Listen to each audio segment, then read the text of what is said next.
noķēru vienu draudzeni, tāpēc, ka es rālu noģību. Ka es laižu tenkas, ka viņa ir stāvoklī bijusi no tā džeka. Un vēl mēs vienkārši sēdējām tolotēs. Tā ir man vispilgtākā atmiņa. Tā sajūta jaunībā, ka tu esi nepieņemts. Man kādam vajadzēja iemā pa pauri.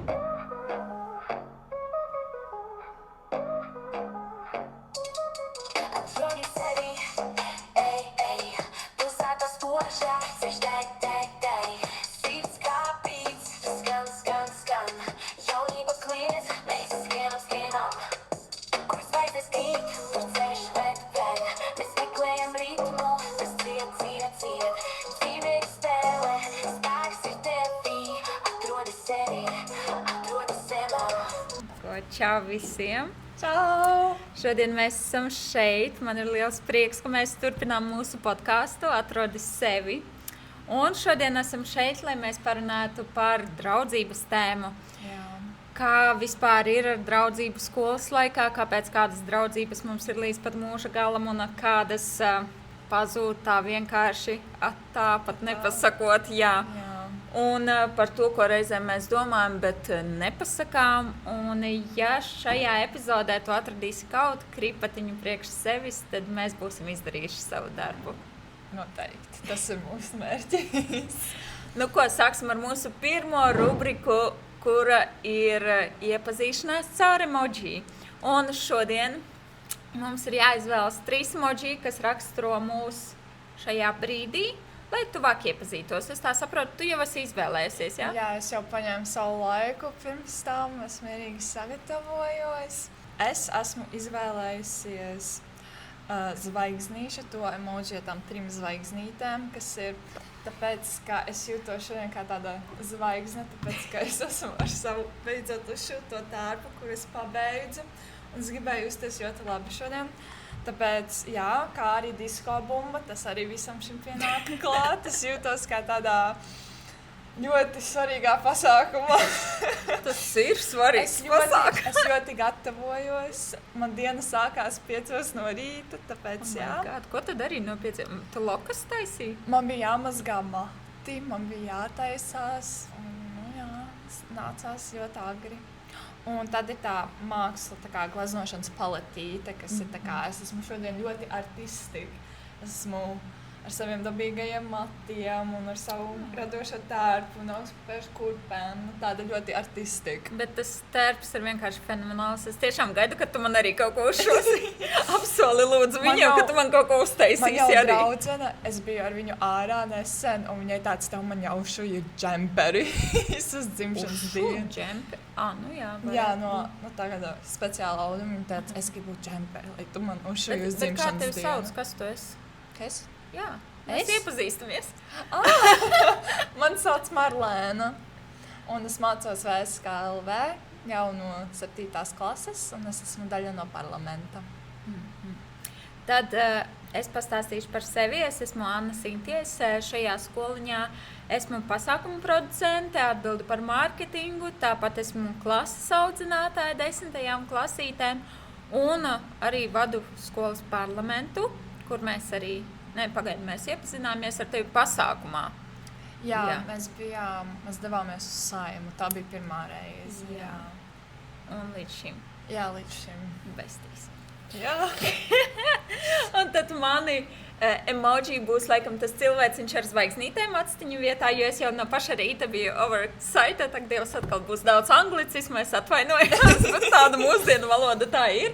Un jā, es biju ļoti priecīga, ka mēs beidzot tiekamies atkal filmēt pēc lielas pauzītes.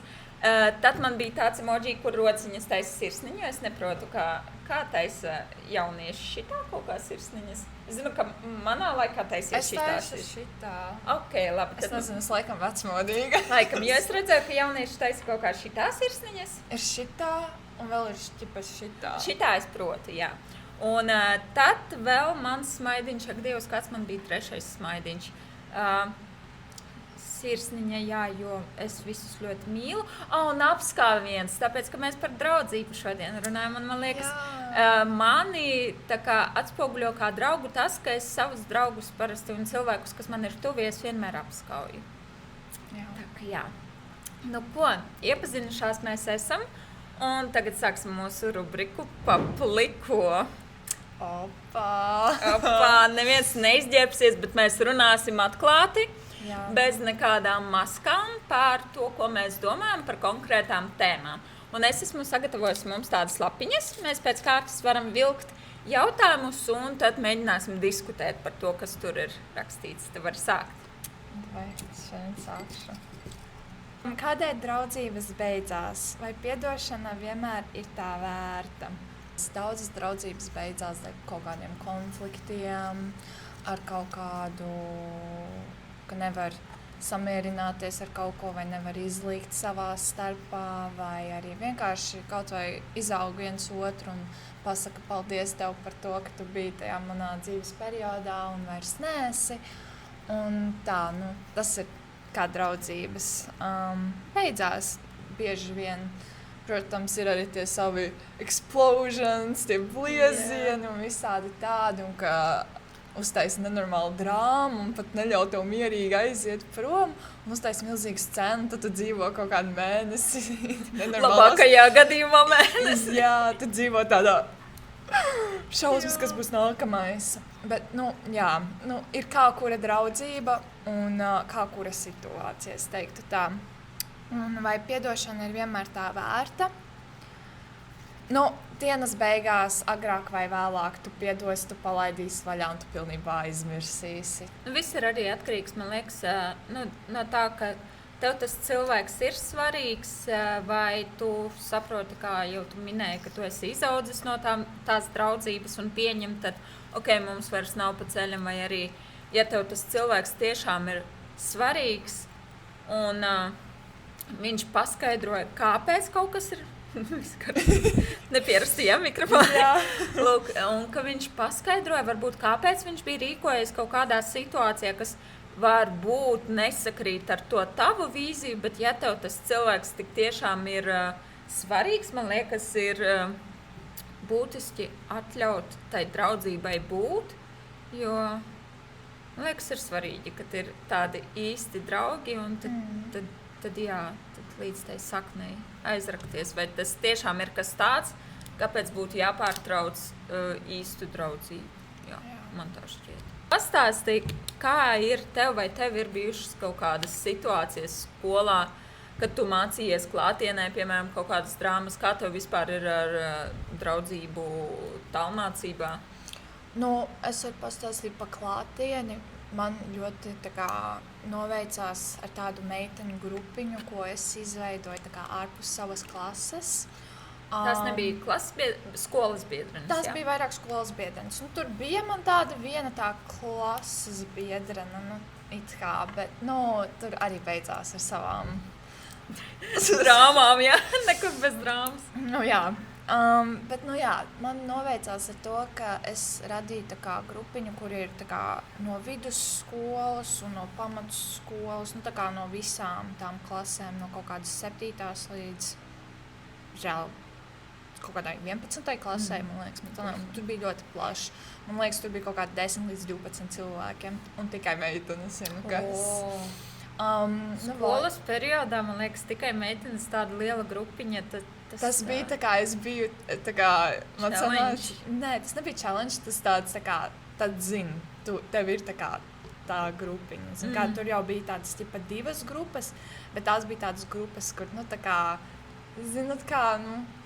nav vislabākā ietekme uz cilvēkiem, kur cilvēki, kā jaunieši lieto alkoholu un smēķē, tādas lietas, nevisai labs influence. Un mans mērķis bija tāds, ka ne to, man to nevajag. Vai savu grupiņu, kur tādas ir citas vērtības, kur vai ne? Kur ir tā droši, kur ir meitenes, kur nav, tu nedzer, tu neesi krūts. Nē. Mums bija tāds, nedzer, nelieto, viss ok, mēs esam savā starpā. Protams, tur bija tāds meitenes, kas tur kaut ko tādu darīja, bet, tur baigi neiedziļinājās tajā visā. Un, lūk, man bija tā, ka tajā dienā, kad man sanāca tā mans vulkānu izliesmums, kad es aizgāju prom no stundas. Un es aizgāju pēc tam, man noķēra viena draudzene, tāpēc, ka es vēl noģību pie tā visa. No tā stresa, kas notika? Jā, tā sanāk. Man bija tā, ka es biju tieši pretī ēdnīcai, un es tā kā pie logas stāvēju, un es vienkārši kritu. Un es vienkārši kritu, un es pat nevarēju saprast, kāpēc es krītu, un es vienkārši kritu, man viss palika tumšs. Un vienkārši tur sakrita viss, ka man draudzene noķēra. Un viņa man nevarēja tajā periodā palīdzēt, tāpēc, ka viņai bija savas lietas. Viņa man paklausīja, viņa pateica, aizej uz stoleti, viss būs ok. Es tur zvanīju jau savai mammai, raudu, un es aizēju stoleti, paliek kaut kādas 10-15 minūtes, pirms stunda beidzās, noskan zvans. Nepagāja pat 2 minūtes, kad reāli 4 meitenes ieskrien toaletēs. Viņam pats, kas notika, tev viss kārtībā. Tās tavas draudzenes, tā bariņa? Jā, tas mans bariņš. Un pēc tam sanāca, ka viņas reāli kaut kādas 5 meitenes, man vienkārši sēdēja 8 stundas. Un reāli mēs vienkārši sēdējām toaletēs. Tā ir man vispilgtākā atmiņa, kas man ir no draudzības, ka tā kā girlhood, ka tā kā, ja tev tiešām kaut kas tāds sanācis ir, un ka tev tiešām, ka tu esi radījis tādu draudzības loku, un ka tev ir tās meitenes, kas tev reāli sēž blakus, un viņām tāds, riebīgi tas skolotāji bez mazai, un aizgāja pa visu skolu, tas ļoti ātri. Skolās tas ir tā kā momentā. Viena lieta notiek, jau visi zina. Tāpēc, ka tai skolotājai neviens pretī nerunāja. Tā kā es to izdarīju, tā kā es sev aizstāvēju, man nācās sev aizstāvēt, kāpēc es to darīju. Un visiem bija tāds, ak, Dievs! Un es vienkārši sēžu toaletēs bimbāju, un es vienkārši dzirdu, kā par mani aprunā. Man tāds tēm. Bet man bija ļoti foršas draudzenes, kas man bija blakus. Kaut kādā ziņā, man liekas, reizēm notiek dzīvē kaut kādas netik patīkamas situācijas, bet kuras palīdz saprast, kuri tad reāli ir tavi draugi un kuri tad nav.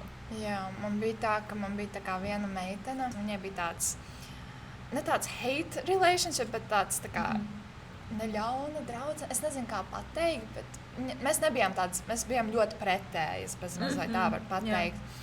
Un viņa ienāca, un viņa reāli ar mani sēdēja. Viņa man reāli tieši pretī sēdēja visu to periodu. Viņa gaidīja līdz man, viņa bija ar mani, līdz man autobus pat atbrauca. Jā, bet tas ir interesanti. Tādās situācijās, kā atklājas, ka reizēm tie cilvēki, kuriem tu vismazāk gaidi, viņi tevi visvairāk supportu.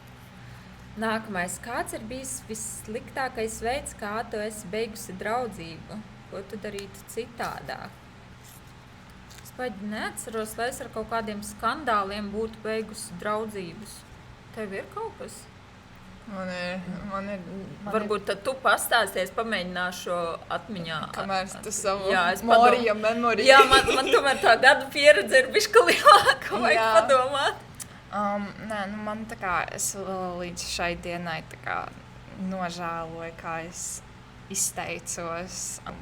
Es aizgāju prom no tās skolas. Man bija tā, ka es sastrīdējos ar vienu draugu, un mēs tā kā aizgājām uz savu ceļu. Un tas konflikts bija, es novestu vienkārši 3 stundas sēdēju skolas stoletē. To mīļākā vieta skolā. Jā, un vienkārši tā kā strīdējos ar viņu bez mazai. Uz beigām es jau savu telefonu atdevu citai meitenei, tāpēc es nezinu, ko tur sarakstīju jau beigās. Es saku godīgi, es nezinu. Bet es zinu, ka es pateicu tādas ļoti, ļoti briesmīgas lietas, ko man nevajadzēja teikt. Tā kā vienalga, cik slikti bija. Ja klausās, varbūt, es nezinu, vai visticamāk, ka nē. Bet ja klausās, tad, tā kā, lai zinu, es tiešām...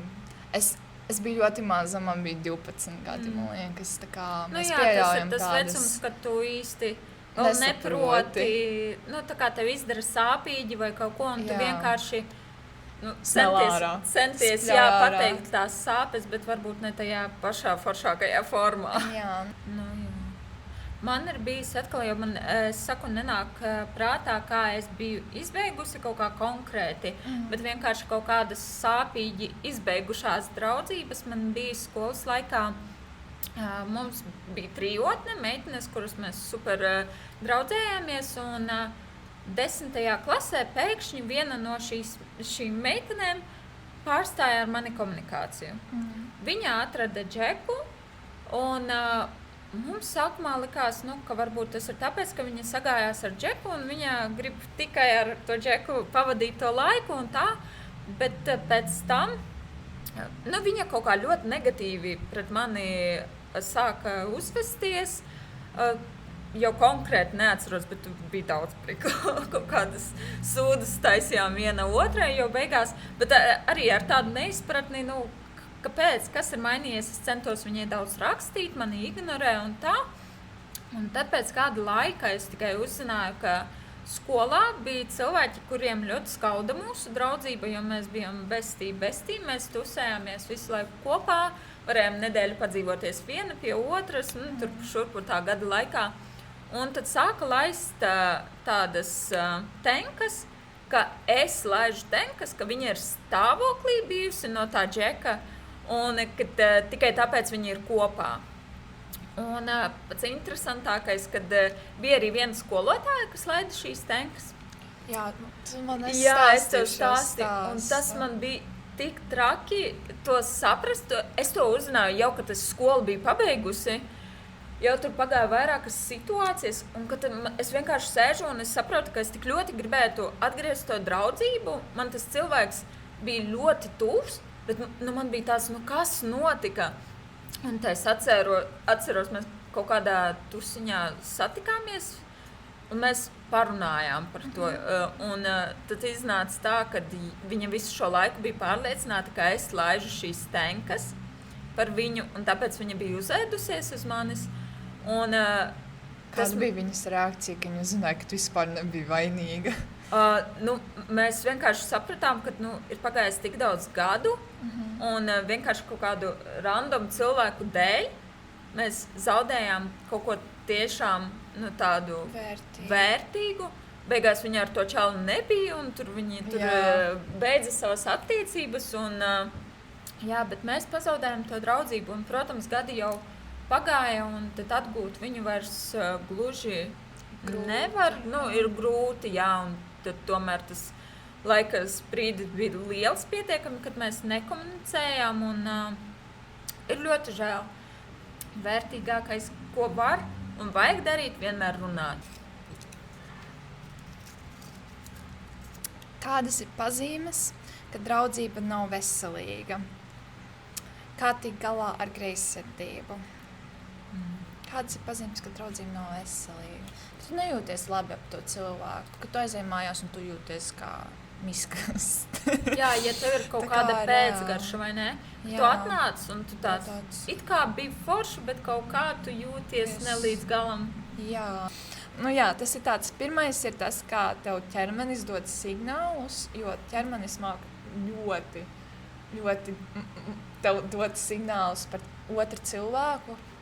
Un kā tu jūties ap to? Nevelti saka pat attiecībās, kad tu sāc ar kādu iepazīties, ja tu jūti tos butterfly, tad patiesībā tā ir slikta zīme, ka ķermenis dod tev signālu, ka tas nav drošs cilvēks. Jā, ka tavs ķermenis pilnīgi jūt diskomfortu. Nervu sistēma tev bļauj virsū.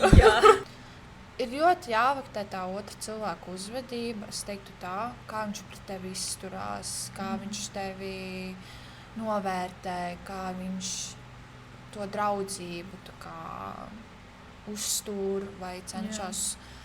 Ka tā draudzība ir divpusēja, tas ir viens. Tas arī ir veselīgās draudzībās. Draudzība ir divpusēja. Un kaut kā tā. Kā tikt galā ar greizsirdību? Man ir bijis īstenībā skolas laikā izteikti greizsirdība. Tā kā man bija viena draudzene visu skolas laika periodu, tā kā vistuvākā, kur mēs vienkārši jau no bērnības, no 4 gadu vecuma, man liekas, tusējāmies kopā. Un man bija izteikta greizsirdība, kad viņa sāka draudzēties ar citiem cilvēkiem vairāk, jo viņa bija, es skolas laikā biju ļoti introverta, man bija grūti atvērties. Un tad viņa bija vairāk ekstraverts, un tad viss vairāk tusējās ar viņu loģiski, jo viņa varēja hei. Man vajadzēja tiešām uzticēties cilvēkam, lai es varētu uzvesties brīvi crazy kā ar viņu. Jā. Jo ar viņu kopā mēs tur vienkārši tādi dīvainīši bijām. Bet, nākamais līmenis. Tur es pat nezinu, kā aprakstīt to, ko mēs vispār darījām.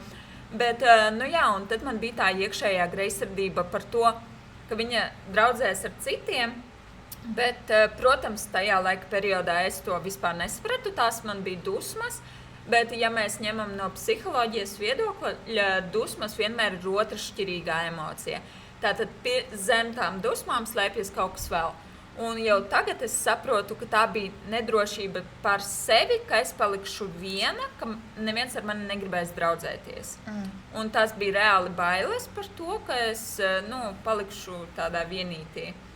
Un tagad es to saprotu, un ja man būtu tā apskaidrība, protams, skolas gados es darītu kaut ko, lai sevi uzbūstotu. Protams, tajā laikā nebija piekļuves baidītai psiholoģijai, un tā tālāk mums bija ļoti maz zināšanu.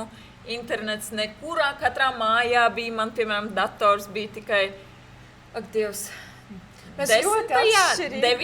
klasē man parādījās dators ar internetu normāli mājās, un mums nebija tādas iespējas baigi palasīt kaut ko tādu informāciju, un tad par tām emocijām jūtām neko daudz es nevarēju uzzināt. Un tāpēc, man greizsirdība izpaudās šādi. Zin kā, ka mēs runājam, mums ir ka mēs arī parlamentu vai vispār apspriežam daudzi no pilsētas skolām.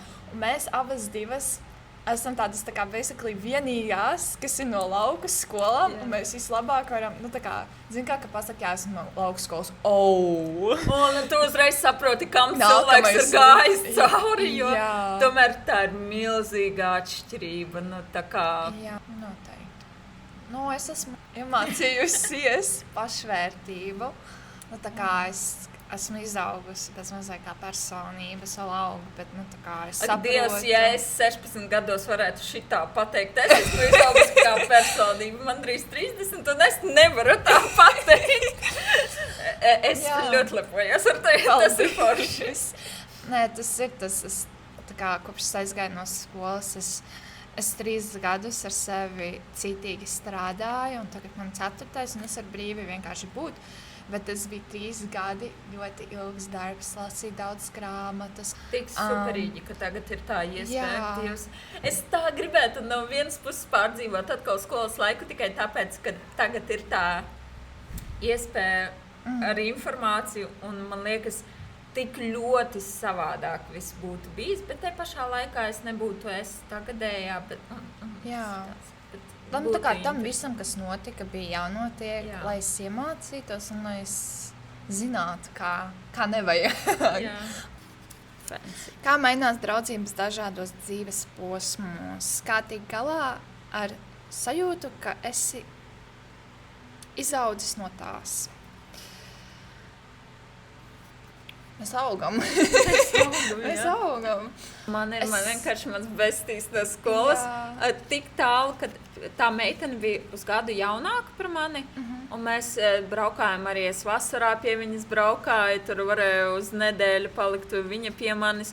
Un mēs vēl aizvien draudzējamies, bet mums ir reāli saziņa reizi mēnesī, audio uz 10 minūtēm mūsu update, kas ir noticis dzīvē, kā tev iet to dzīve, viss labi, līdz nākamajai reizē, bet viņa ir tik tuvs cilvēks, kad es zinu, ka mums nav tāds, ka piedod, ka es tur, ka mēs nevaram satikties, mēs reāli ļoti reti tiekamies reizi gadā, ja sanāk satikties, tas ir wow, cik labi.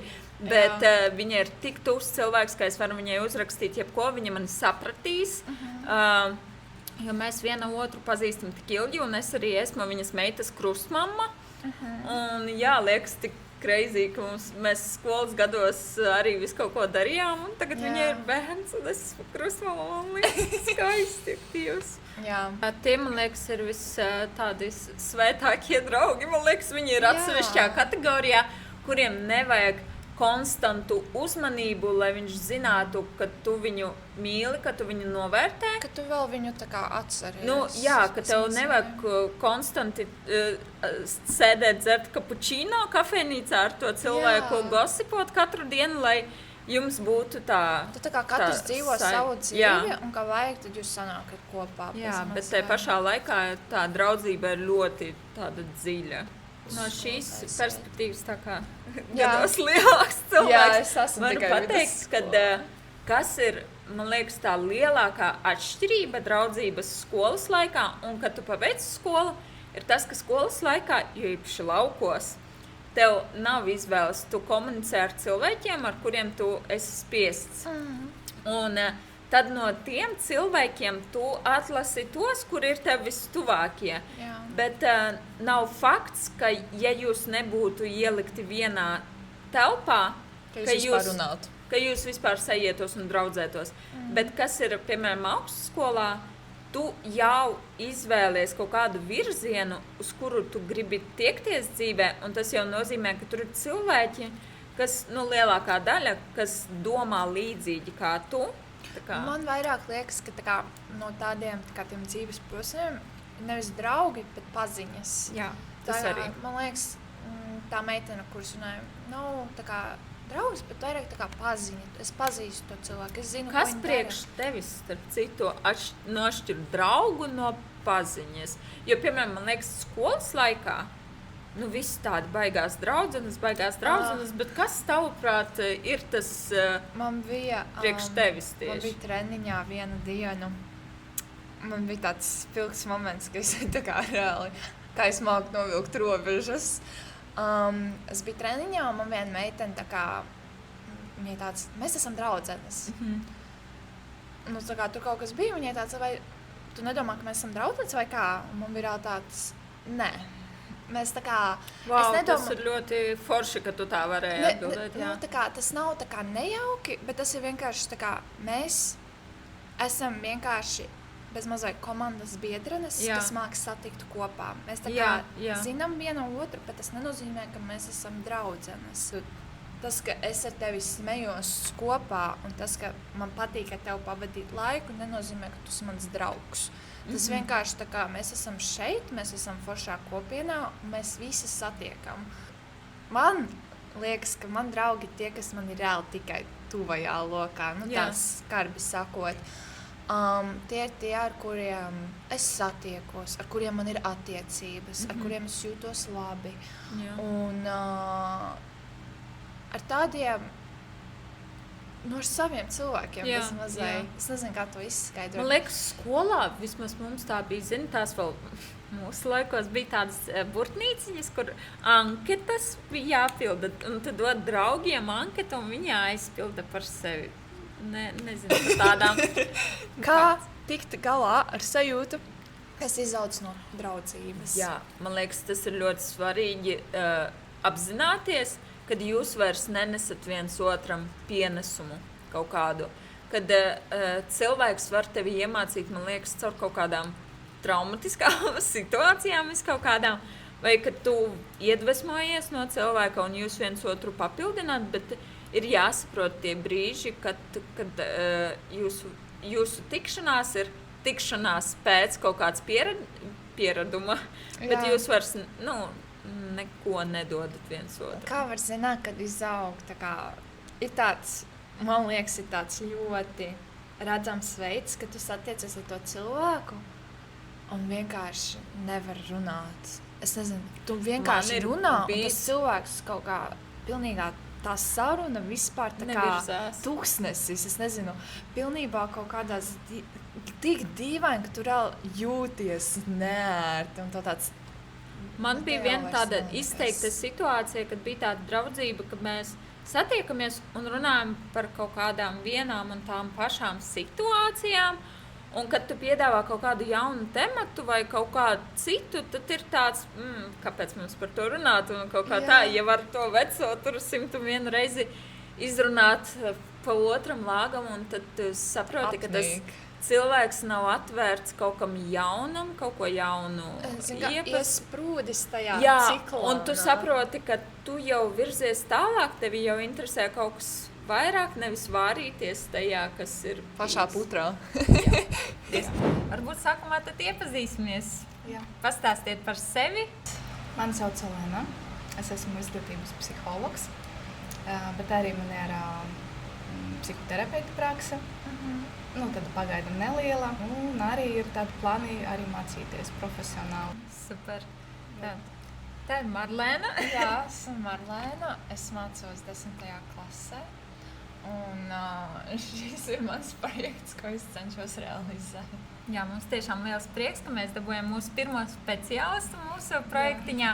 Un, kā jūs iepriekš minēja, Anna Sinties, vadu mārketinga projektiņus kaut kādus, esmu klases audzinātāja, tāpat arī pasākumus un ar parlamentu darbojos. Tā kā daudz viss kaut kur pamazlietiņa. Jā, mums ir tāda rubrika, kur mēs iepazīstoties izvēlamies 3 emoji, kas mūs raksturo.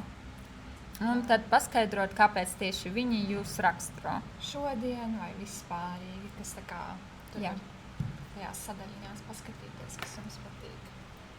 Tā 3, jā? 3. Jā, 3, kas tieši ar jums saistās. Ja tā var tā iedziļināties. Jā, viņu ir diezgan daudz. Viņai arī zvaigznītes bija. Nu redz, jūs uz viena viļņa šodien. Ziniet, laikam, mīlestība vispār, sirsniņa tā ir mīlestība. Es uzskatu, ka mīlestība ir galvenais, kas mums ir dzīvē. Mīlestība pret sevi, pret citiem cilvēkiem. Zvaigznītes, un tas ir vairāk zvaigznes no debesim, jo arī es ticu, ka mums katram ir sava zvaigzne. Vajag tikai to atrast to kontaktu ar to zvaigzni, un tad dzīve viss vienkārši viegli un glūdi. Un burvju nūjiņā arī ar zvaigznītu, jā, tas ir laikam tāpēc, ka pie manis nāk klienti, un tagad pārsvarā tie ir bērnu vecāki, kuri viņi tā kā grib to burvju nūjiņu, kā izdarīt, lai mani bērni labi mācās, kā izdarīt, lai viņam būtu motivācija, kā izdarīt, lai viņam būtu draugi, kā izdarīt, lai viņš mazāk tur vairāk komunicē un atvērās, jā. Un man vienmēr tā kā ir tāda sajūta, ka man jāmāja ar to burvju nūjiņu, lai tā viss izdodas. Tā. Super, mums šodien līdzīgi sakrīt, man arī bija sirsniņa, jo man arī tāds noskaņojums, kad ir tik daudz mīlestības un viss ir tik forši un pavasaris beidzot. Jā, man bija zvaigznītes, tāpēc, ka es šodien jūtos kā tāda zvaigznīte, tāpēc, ka es uzšu pati šo tāpu. Un es jūtos ļoti īpaši viņam. Jā. Nu ko, tad sāksim. Jā, mums ir tad tie jautājumi. Kā labas vai sliktas attiecības var ietekmēt cilvēku psiholoģiski draudzībā? Jo īpaši varbūt ņemsim skolas laiku, jo, kad cilvēks ir mazliet pieaugušāks, tur, man liekas, bišķi savādāk tas viss. Mēs vairāk par skoliņu arī tā runājam. Un mēs vairāk runājam par pusaudžu vecumu, jā? Jo maziem bērniem tur ir drusku savādāk. Protams, vēl ar šā vecumā var nezināt, kā izvēlēties pareizi to savu draugu loku, jā? Var skatīties, piemēram, uz tādām lietām, kuri varbūt nav tuvu sirdiem, bet kuri pieņemami šajā sociumā. Bet, kā starp citu pateica, man ļoti patīk, ka viena meitene, mana kliente, viņai 10 gadi. Mēs runājam par pusaudžu vecumu, bet es tādu gudrību kaut kam man iekrita tagad no tas meitenes, kad viņai pajautāju, kad tu izvēlēsi draugus. Un viņa man atbildēja ļoti precīzi un konkrēti. Es skatos uz attieksmi pret mani. Es domāju, ka tas ir vissvarīgākais, redzēt tieši, ko dara šis cilvēks. Kā viņš neskatīties, kā viņš saģērbas, ko viņš dara, kur viņš strādā, kur strādā vecāki, vai ar ko viņš draudzējas, piemēram, vēl, jā. Bet tieši, kāda ir attieksme pret jums. Un tā arī var ietekmēt, ka, piemēram, izvēlēties cilvēku, kurš it kā patīk, pēc izskata varbūt, bet kurš atteicas nekonsekventi pret jums, un tad arī var veidoties tā pašvērtējums, kaut kā mainīties, tomēr, nezinu, pēc tam, varbūt traumēšanas kaut kādas, ja šis cilvēks tomēr izdomās vairs nedraudzēties ar jums, ja viņš, tāda veida. Kā mēs arī iepriekš runājam par to, ka reizēm tās draudzības ir tā kā cilvēks izvēlās tevi ne tāpēc, ka lai priecāties par tevi kā par personību, bet lai tavā fonā viņš izskatītos labāk un prast to saprast, ka tā draudzība nav par jums abiem, bet par to cilvēku. Jā. Tieši tā, jā. Kas ir tāda lieta, kas bieži vien trūkst draudzību attiecībās? Kāds ieteikums, kam pievērst uzmanību, lai tā draudzība būtu tāda? Varbūt saskārusies ar vairāk. Tātad mūsdienas ir trūkums ir tāds, ka vairāk visi komunicē sociālos tīklos un messengeros nekā klātienē. Man liekas, ka tas ir tāds galvenais trūkums, ka tomēr socializācija, visas vecumposmos ļoti svarīga tā socializācija. Jābūt tai saskarsmei, tiešai saskarsmei. Tā arī veidojas, tā arī enerģētiskā piederība. Jo, ja tikai sarakstīties un ja veidotu visu ar tiem emoji un ar tiem sirsniņām, arī tā arī var sūtīt viens otram katru dienu, tur selfie vai vēl kaut kas, bet tas nenozīmē, ka šis cilvēks ir jūsu draugs pa īstam. Ja to var sajust tikai klātienē. Jo arī ļoti daudz tā ķermeņa valoda, vai ne, nosaka, jo tā tu pat īsti lasi to tekstu un viņš reizēm šķiet tik bezpersonisks, vai arī tu viņu vari izlasīt gan šādi, bet patiesi, ko cilvēks ir domājis, var saprast, redzot viņa to ķermeņa valodu, mīmiku un vispārējo. Zināt, kas ir ļoti svarīgi? Priekš manis, man vienmēr arī pamanā cilvēki manu apskāvienu. Es, kad apskavos ar cilvēku, es to daru ļoti sirsnīgi. Un dažreiz, ir īpaši Latvijas cilvēkiem liekas, ka tas ir pārāk daudz, bet es to daru tā, ka, lai to cilvēku sajūst, lai ar savu roku pietuvina. Un tas ir ļoti svarīgi. Man liekas, ka tas ir pamats. To, kā mani cilvēki apskauj, jo arī tas, kā cilvēki apskauj, tas ir arī veids, kā viņi dažreiz jūtās pret tevi. Jā, var nolasīt, vai viņš ir vērsts mazliet jau uz sānu, ka viņš vai ar vienu roku, vai ar abām. Jā, vai tu pilnīgi jūti līdz kaulam. Vai tu apskāvienā, tu viņu pieskaries, tad tas tev vispār nenāk pretī. Tieši tā. Brīžam ir tas, ka sarakstās vienā veidā un dzīvē ir citādāk. Jā, ja tu vari padomāt par to tekstu un tā piekoriģēt, tur nedod Dievs vēl ar ChatGPT visu pārtaisīt, lai viņš tur korekti tev izsakās, bet tā dzīvā komunikācija viņa ir pavisam savādāk. Kā jums, piemēram, acu kontakts. Ar acu kontaktu var runāt bez vārdiem. Jā. Tā kā tu vari paskatīties cilvēkam acīs un visu atrisināt. Piemēram, ir strīds, Jā. Visu tu paskaties.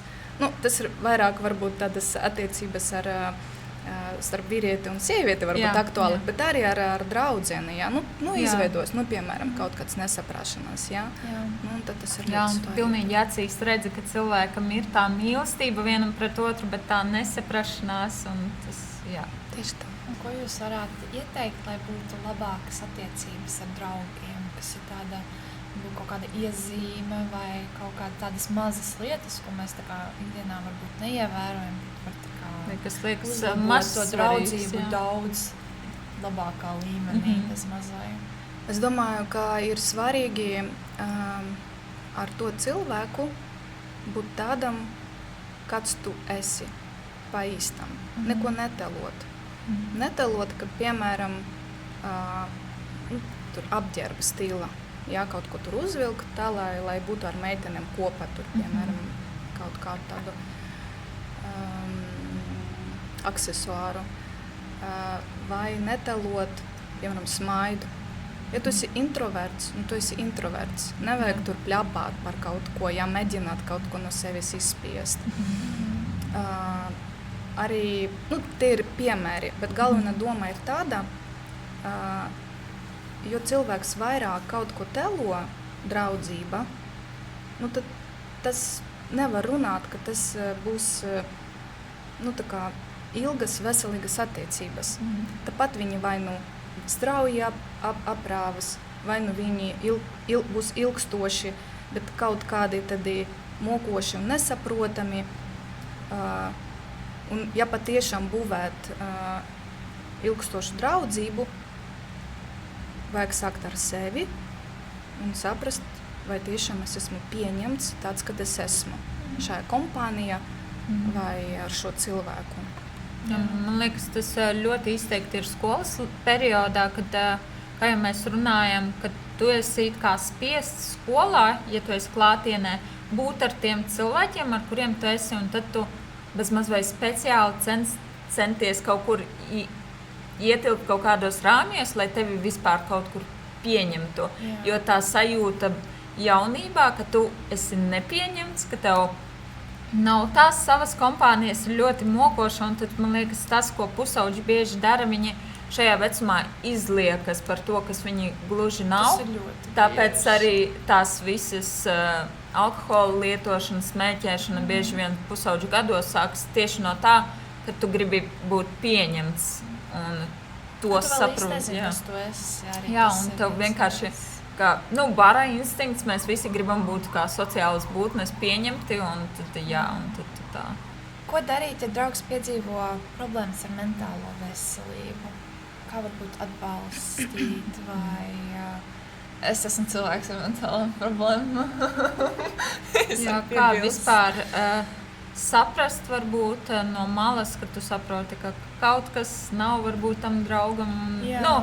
Kad viņš varbūt atšķirās, varbūt tas garas stāvoklis ir pusauģiem, man liekas, depresīvs bieži vien.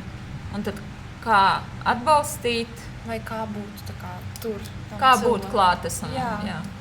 Un lai tas nepāriet uz tevi kā tavs sloks, ka tagad tu nedrīksti viņu tā kā bezmaz vai neatbalstīt, ka tev vienmēr jābūt par viņu, tikai tāpēc, ka viņam ir kaut kādas mentālās problēmas. Pirmkārt, vairāk klausīties, vienkārši klausīties, dot cilvēkam telpu, to emocionālu telpu, kur viņš var runāt un runāt. Jā, ir dzīves gadījumi, kad cilvēks nerunā. Viņš, piemēram, pats saka, es negribu runāt.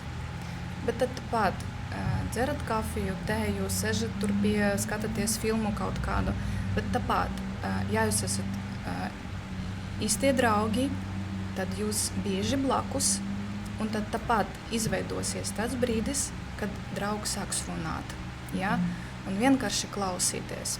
Jo, kad cilvēkam ir kaut kādas mentālas problēmas, ir svarīgi nonākt līdz tam, lai kaut kāda veida to izteikt.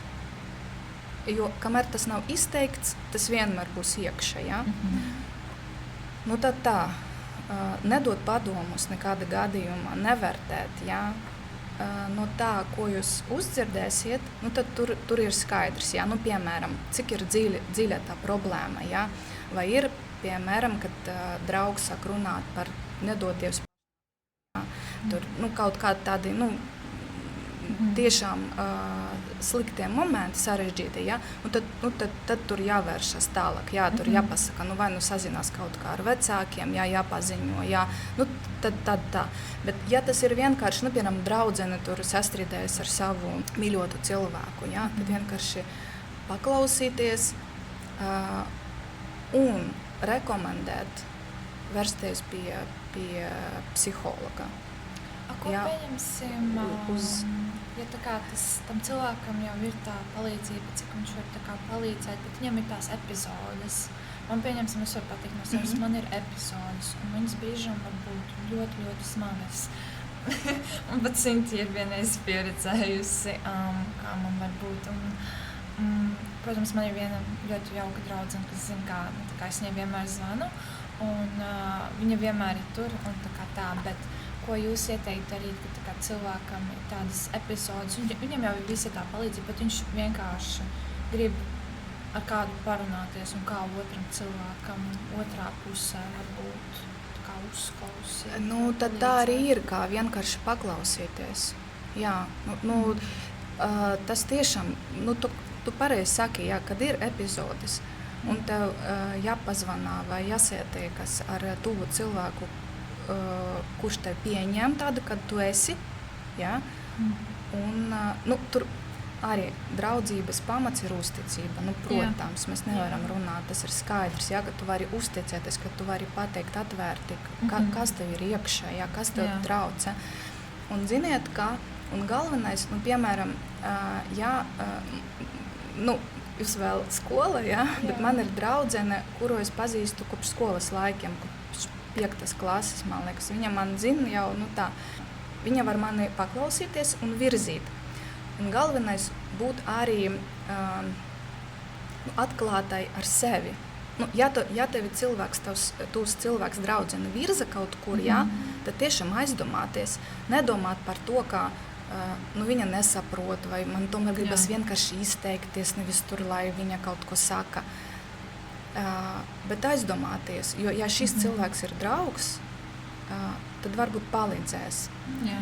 Ja pat tas būs nepatīkami dzirdēt, ja tas iet pretrunā ar to, ka gribas vienkārši paraudāt. Jā, kad reizēm tu nesaņem to validāciju, kuru tu gaidīji, un tev pasaka, ka nedraudziņ, tu varbūt nebija. Un tad tu tāds.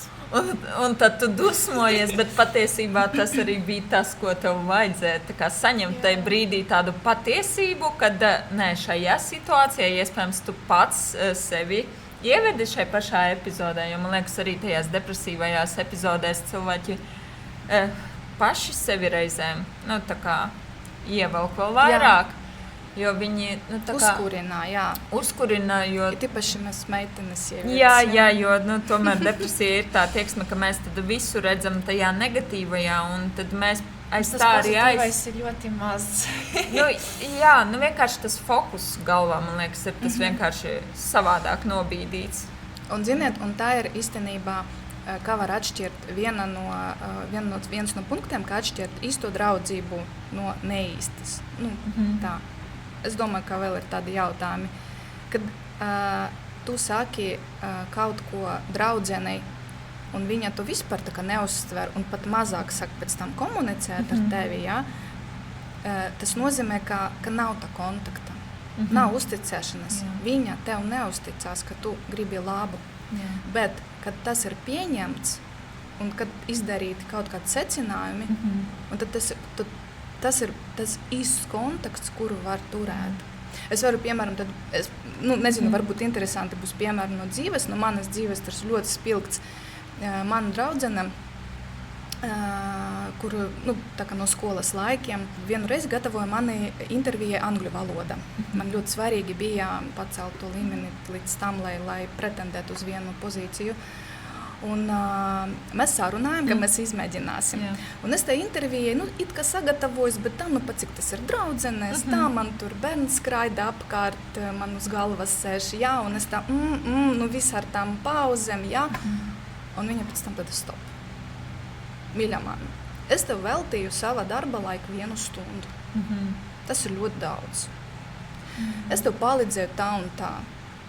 Kāpēc tu nesagatavojies? Un ja tu tā runāsi ar darba devēju, tev būs vienkārši 0. Tu vari pat nemēģināt tagad. Un mēs pabeidzam to sarunu. Es vienkārši apraudājos. Es tā raudāju tik stipri. Viņa ir mana vislabākā draudzene. Bet pēc tam es sagatavojos, es to visu paņēmu, es saprotu, ka tiešām es nepareizi izdarīju. Jā. Arī tas, ka mēs reizēm tos draugus mēs pieņemam kā pašsaprotams, bet tai pašā laikā, kā jūsu situācijā, tas cilvēks terēs savu laiku, un kāpēc viņas laiks nav tikpat vērtīgs kā tā speciālista, uz kurieni jūs gatavojaties un pieņemt to, man liekas, tas arī ir jāprot un pārvarēt to iekšēji, kā mēs taču draudzējamies un kā, bet kā pārtraukt vai distancēties no draudzības, ja tā vairs nav veselīga, bet nevēlies to cilvēku aizskart vai sāpināt, kā būtu tāds maigākais vai tāds cienīgākais veids, kā beigt draudzību varbūt. Man liekas, tajā daļā, kur mēs sākumā filmējām, tas bija līdzīgs jautājums, kad reizēm ir tādas draudzības, ka tu vienpusēji tu aicini visu laiku to cilvēku satikties vai vēl kaut ko, un tad tu saproti, ka, ja tu to nedari, tas cilvēks to nedara, un kā vispār noformulēt tā skaisti, ka tu it kā gribi nosacīti atvadīties no tā cilvēka, pateikt viņam, kad bija forši, bet laika mums vairs nav, lai tas cilvēks nepadomā, ka tā ir kā drāma, ka mēs mēs necenšamies uzskrulēt, ka tu tāds un šitāds, ka vairs negribi ar mani draudzēties, bet vai tas vispār ir vajadzīgs? Kā jums šķiet? Nav vajadzīgs. Nav. Vienkārši palaižam, to cilvēku. Nevajag dedzināt nekādus tiltus, jo cilvēki arī mainās dzīves garumā, mainās situācijas. Varbūt šodien nav interesanti, pēc 5 gadiem jums abiem tur piedzims viena laikā bērns, un jums būs baigi interesanti kopā pavadīt laiku ar rātiem staigāt pa Vermanes dārzu, piemēram. Tāpēc, Tātad vispār, ja pat ja tu gribi pateikt paldies, tad tā būs kā provokācija, sanāk? Vispār, zini, paldies, tas ir tāds vārds. Viņu vajag izmantot, tieši ir par ko pateikties. Lieku reizi nevajag to. Tāpat, ka piedot. Ja mēs tā kā kaut kā emocējamies, tu pieklājību, bet tā. Tāpēc, distancēšana parasti notiek organiski un dabiski.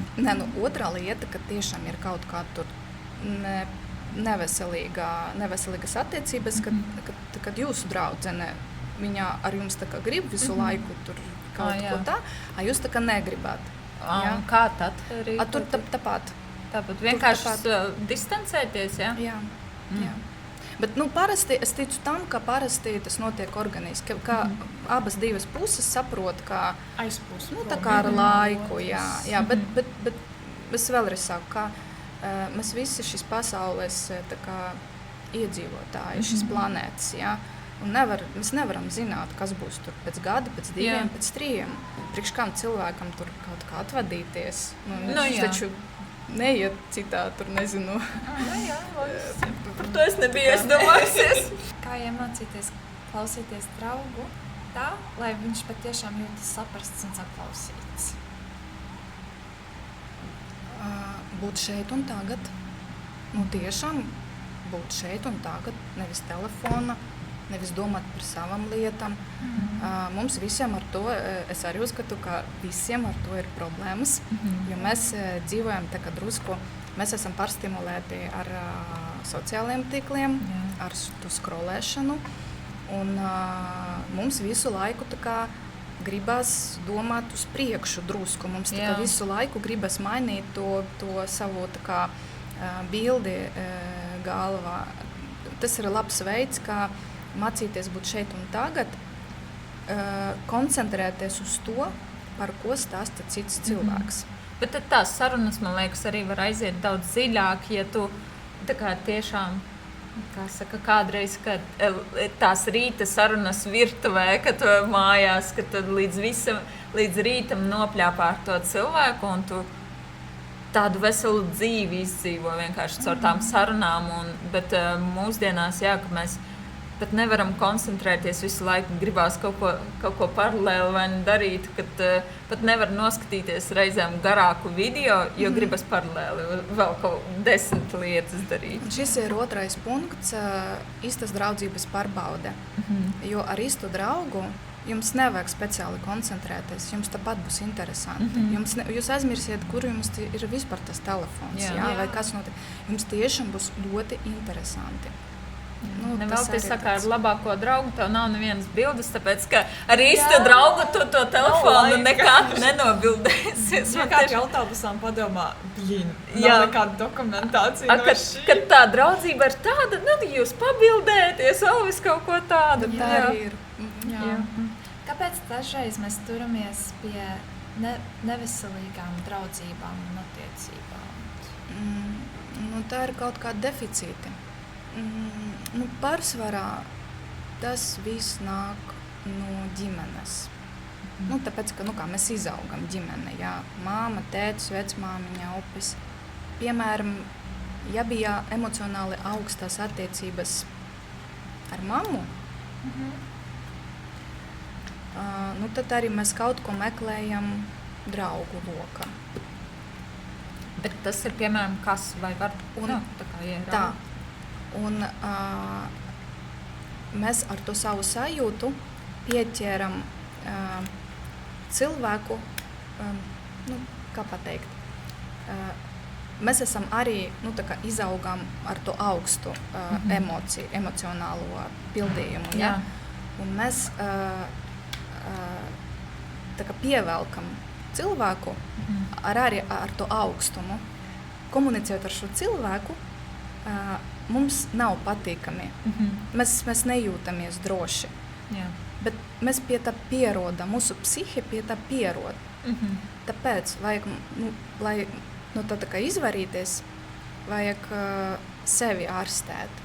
Jo nu, mēs nevaram, jā, mums, piemēram, tādi vecāki, kad viņi ir, bet nu, pārsvarā vecāki. Jā, es domāju, ka vienkārši, kad bērns dzīvo ģimene, bērns nedzīvo uz ielas pārsvarā, jā, un līdz noteiktam vecumam uz bērnu ietekmē tikai ģimene.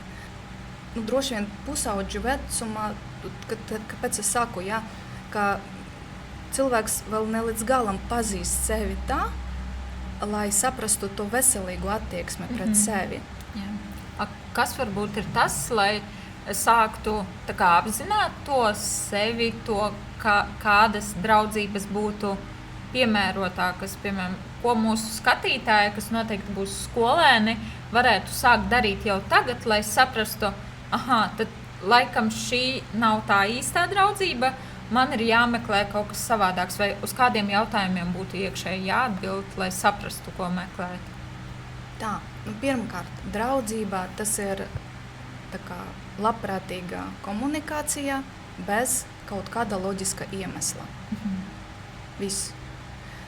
Nu, tā kā, ja tu redzi, ja tu sevi iekšā redzi, ka tomēr, nu, jābūt atvērtam ar sevi pirmkārt, ka tomēr man no šī cilvēka kaut ko vajag, es draudzējos tikai dēļ tā, ja viņa tur, nezinu, skaista, ka viņa ir laba ģimene, ka viņa ir mašīna, tur, nu, piemēram, ja? Nu, tad nē, tas nav draudzība. Un tāpat arī uz jūsu pusi, ja? Nu, tad tas arī nav. Tas ir, piemēram, jūs teicāt par vecākiem. Mēs tā kā skatāmies uz draudzībām vairāk pēc kādiem vecākiem. Tas ir, piemēram, tāds, ko vairāk kaut kādas iezīmes no mammas un kaut kādas varbūt vairāk no tēta. Piemēram, ja mamma nav bijusi, nu tā kā viņa ir, bet viņa nav tik aktīva tā bērna tā kā dzīvē, un kādas ir, ka tētis nav, kādas ir tās sakas, ko tā kā tas bērns meklē tajās draudzībās un attiecībās, kas varbūt nav tas vislabākais, bet nu, tā sanāk. Tas ir atkarīgi vai meitene vai dēls, jo meitenēm un zēniem ir dažādas prasības pret mammu un pret tēvu. Bet tā, runājot par zēniem, ja tēvs ir agresīvs, tad mēs redzēsim, nu, pret savu dēla, tad mēs noteikti redzēsim, ka šis zēns ir ļoti konfliktējošs, ka viņš nevar būvēt draudzīgas attiecības. Ja? Viņš visu laiku tā kā provocē uz konfliktu. Ja viņam kaut kas nepatīk, tas uzreiz tā kā kaut kāds tāds meitene. Meitenei ļoti svarīgā tēva mīlestība. Tas ir pirmais vīrietis, caur kuru viņa jūtas, ka viņu mīl. Ja viņa to nejūt, tad, protams, viņa pievelk tādus draugus, nu vai nu arī draudzenes, kuri arī viņu nemīl. Un viņa nemācēs to atpazīt, jo viņa nezina, kā tas, kad mani mīl pa īstām. Nu, tas ir aptuveni tā. Bet, protams, mēs nevaram to atpazīt, nekāda gadījuma nevaram vainot vecākus, nekāda gadījuma. Viņi arī ir dzīvie cilvēki, viņam arī ir sava iekšējais kaut kāds saturs, kurš veidojas arī No viņu iepriekšējiem vecākiem arī. paaudzēm. Jā, tas vesels tur, nezinu, tur var skatīties ļoti tālu. Tāpēc nē, tas viss vienkārši pēc tam ar laiku, tā kā dzīvojot, tā kā dabūjot to pieredzi, ja, to var mainīt, to var labot. Un vēl ļoti svarīgi par vecākiem vienmēr, lai veidojas laba draudzība un labas attiecības tālāk ar cilvēkiem, vajag saviem vecākiem pilnīgi viņus pieņemt un visu piedot un visu palaist. Un arī pieņemt viņus tādas, kādas viņi ir. Nu, tā. Es vienkārši, kāpēc es to saku, tāpēc, ka pusauģu vecumā ir ļoti daudz arī tādas problēmas, kā vecākus nepieņem. Jā, tā ir. Tā, mums ir viena īsa rubrika, kur mēs no mūsu sekotājiem, vai var palūgt tavu telefonu atpakaļ? Es jums teikšu, ko mūsu sekotāji skaita kā red flags, tas ir sarkanie karodziņi draudzībās, un jūs varbūt īsi pāris vārdos piekrītat, nepiekrītat. Aprunāšana, intrigu pīšana. Tas jums ir red flag? Jā, protams. Jā, noteikti. Divkosība un, protams, labākā draudzenē aiz muguras ņemas ar tavu čali. Opa! Protams, jā. Tas ir briesmīgi. Nevajag tādas. Stučēšana skolotājiem. Protams. Tas nevar būt atkarībā no situācijas, ja tu tiešām Nē. izdarīji kaut ko. Nē? Tādus mēs ar tādiem Red flag. Pielīdēji skolotājiem, aprunātāju meždu sabojšķi. Tādi cilvēki, kas ir pielīdēji pie skolotājiem, Jā. tas būtu jūsu draugs vai nē, tāds pielīdējs. Un tas, kurš aprunājot, veido savus kaut kādus... Baumas kaut kādas. Ne? Jā, Kaut kas varbūt, tāds. jā. Ko teiksiet? Nezinu, kaut kā par skolotājiem es neko neredzu sliktu tam. Cilvēks vienkārši zina savu mērķi, ka viņam vajag to labo atzīmi. Tas ir citādāk, man liekas. Ja tas neietekmē tevi, tad Jā, lai viņš... Jā. Un lielīšanās. Nu, kaut kādā ziņā visi lielās ar to, kas viņiem ir, bet tā, ka tā kā neliek justies tam draugam slikti un neliek justies par to, kas tev ir slikti. Nesalīdzināt ar citiem. Jā. Ja lielais, lai liela, bet nesalīdzināt, ka šitā ir... Jā, ka viņš var pateikt, ar ko viņš ir tādu forši izdarījis, bet nepazemojot citus. Man ir viens tāds no jums, varbūt, kas būtu viens ieteikums, ko jūs esat varbūt dzīves gaitā vai no draudzības, ko jūs ieteiktu mūsu klausītājiem, skatītājiem draudzībās, kas ir tāds ieteikums, kas ir palicis ar jums? Vai Es domāju, to var sasaistīt ar mūsu pēdējo rubrikas jautājumu, kas ir to man neviens neteica, bet vajadzēja. Jā. Tas ir tāds jautājums, ko mēs uzdodam katras epizodes beigās. Kas jums visiem mums ir tāds, ko jums neviens neteica, bet vajadzēja? Būt tāds, ka tu esi. Un tad apkārt būs tie cilvēki. Jā. Es tam ļoti piekrītu. Jā, es arī piekrītu. Varbūt tas ir banāli kaut Jā. kas kādas. Nu, parasti, man liekas, tās banālākās lietas, tās arī ir tās, ja cilvēki mīl sarežģīt, bet patiesībā Tā, ko es saku, visi gaida burvju nuiņu, bet burvju nuiņa katram no mums ir iekšā. Un, Jā. Virs katra no mums ir sava zvaigzne, tāpēc tam jāuzticas. Vai kas tev ir? Kas man, ja mēs runājam draudzību kontekstā, es domāju, ka to neviens nekad man nav teicis, bet kad draudzībā tu vari izaugt šo draudzību un ka tas ir normāli, ka katram no mums ir savs ceļš un ir jāprot pateikties par to, kas ir bijis, bet nu, tā vienkārši notiek un tā nav traģēdija. Tieši tā, piekritu. Kāds bija jautājums? Jautājums, to tev neviens neteica, bet vajadzēja. Man kādam vajadzēja iemāt pa pauri, kad es sazatīju. Mēs par runāšanu, nevis par darbībām. Jā, man reāli vajadzēja kādam tiekšā, kā es beidzu draudzības. Kad es tev stāstīju tajās pirmajās, kad, tev pirmās draudzības, pirmie tie draudzību konflikti ir, un kad es to paņēmu ļoti personiski, un es ļoti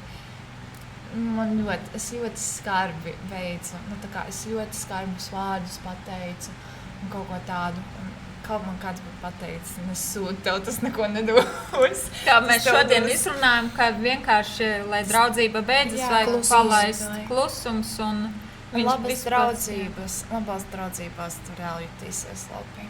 Jā. Paldies jums liels, ka jūs šodien bijāt te. Es ceru, ka kāds no jums atrada daļiņu sevis un ka mēs jums devām interesantu un vajadzīgu informāciju. Līdz nākamajai reizei. Atā! Meklējam ritmu, kas ciet. Dzīve ir spēle, spēks ir tevī, atrodi sevi.